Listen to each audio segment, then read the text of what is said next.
Quando alguém me pede para ensinar a editar, eu logo faço a pergunta: você quer aprender a editar de verdade ou só usar o programa?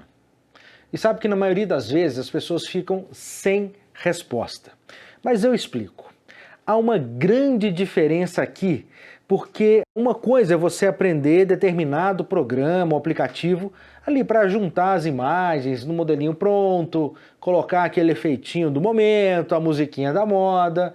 Outra coisa é você saber dar sentido às imagens, como montar uma história, criar uma narrativa independente do aplicativo ou programa que você está usando.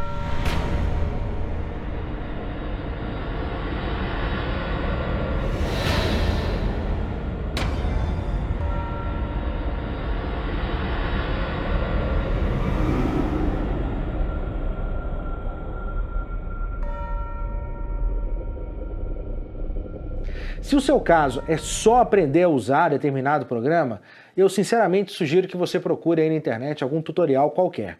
Mas se você realmente quer aprender a editar, seja em qualquer programa, qualquer plataforma, vem comigo. Vem comigo que eu vou te dar algumas dicas muito importantes.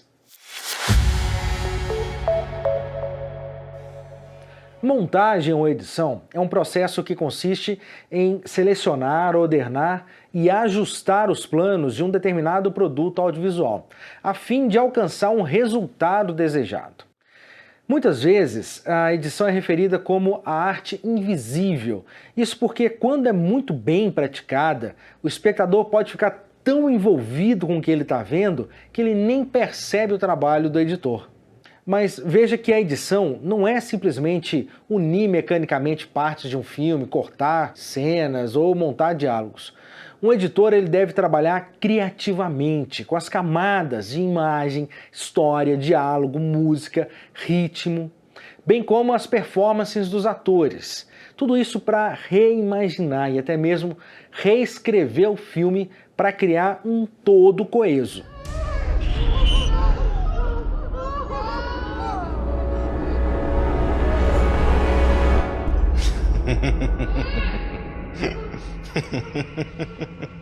É preciso entender que quando o espectador assiste ao filme, há um momento de exposição para ele reconhecer a imagem e um outro momento de atenção reforçada, que é para ele entender o contexto do plano. O ritmo cinematográfico é precisamente a relação da flutuação da atenção do espectador e a duração do plano.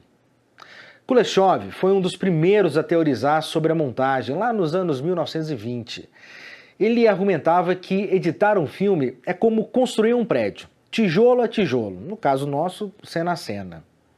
O experimento que ficou conhecido como efeito Kuleshov, que eu já fiz um vídeo mostrando isso, estabeleceu que a montagem pode levar o espectador a chegar a certas conclusões sobre a ação em um filme de acordo com a sua montagem. Isso porque os espectadores dão significado com base no contexto mostrado. Ao contrastar as imagens não relacionadas, ele buscou provocar associações de ideias que eram induzidas por esses contrastes. A partir daí, a gente tem alguns tipos clássicos de montagem. Por exemplo, a montagem rítmica, que visa criar ali um ritmo no filme, alternando tempos dos cortes. Aqui já está bastante quente, deve ter no próximo andar. Aqui já está bem estranho, vamos entrar. A montagem métrica, que visa jogar com proporções dos planos, com a sua extensão. E ela é sensorialmente estimulante.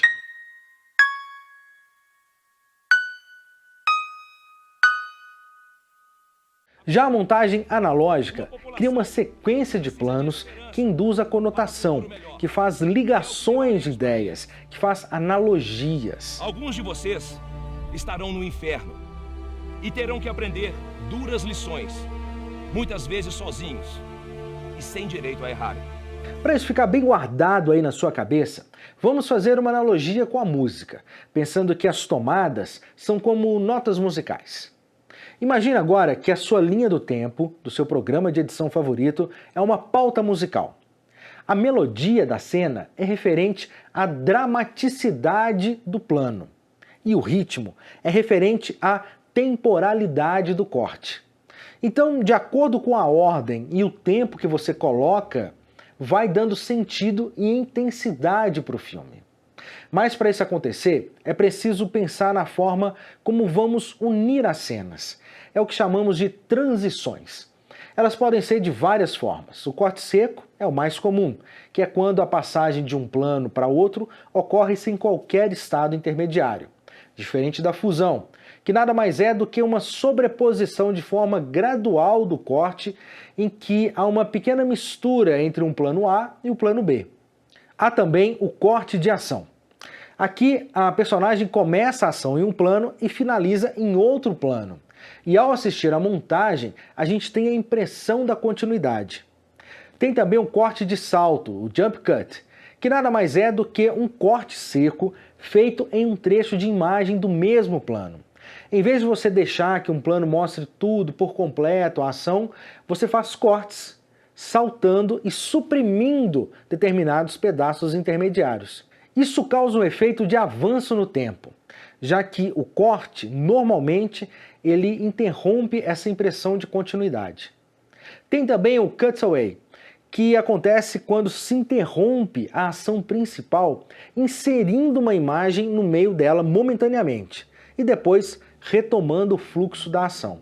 Isso é muito usado para criar um contexto da cena, para aumentar a dramaticidade. Tem o match cut, que é quando a última imagem do plano anterior se assemelha à primeira imagem do plano seguinte, inclusive na posição e no tamanho do quadro. Também é conhecido como rima visual e permite a passagem de um espaço para o outro sem perder a coerência e desorientar o espectador. Tem também o crosscut, que é aquele que é intercalado entre duas cenas que acontecem em lugares diferentes, mas ao mesmo tempo. Ele pode aumentar a tensão e o suspense da cena. E se você gostou dessas dicas, se inscreva no canal da CNK Play e continue com a gente, porque lá, além de ficar sabendo de tudo sobre como fazer cinema, tem também um monte de filmes e séries para você se divertir. A gente se vê na próxima cena.